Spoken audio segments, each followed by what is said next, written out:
Hello friends, posh പോസിന്റെ പുതിയൊരു വീഡിയോയിലേക്ക് എല്ലാവർക്കും സ്വാഗതം.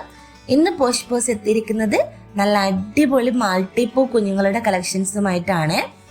ഈ മാൾട്ടിപ്പൂ പപ്പീസിന് 34 ദിവസമാണ് പ്രായം വരുന്നത്. മെയിൽ ആൻഡ് ഫീമെയിൽ പപ്പീസ് നമുക്ക് അവൈലബിൾ ആണ്. നല്ല ഹെവി ക്വാളിറ്റിയാണ് പപ്പീസ് വരുന്നത്. അപ്പോൾ അഫോർഡബിൾ പ്രൈസിൽ നിങ്ങൾക്ക് ഇപ്പോൾ ഈ പപ്പീസിനെ സ്വന്തമാക്കാൻ അവസരമുണ്ട്. വേണ്ടവർ പെട്ടെന്ന് തന്നെ പോഷ് പോസുമായി ബന്ധപ്പെടുക.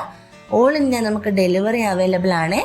ഓൾ കേരള നമുക്ക് 500 റുപ്പീസാണ് ട്രാൻസ്പോർട്ടേഷൻ ചാർജ് വരുന്നത്. അപ്പോൾ മൾട്ടിപ്പൂ പപ്പീസിനെ സ്വന്തമാക്കണമെന്നുള്ളവർ പെട്ടെന്ന് തന്നെ കോൺടാക്ട് ചെയ്യാം.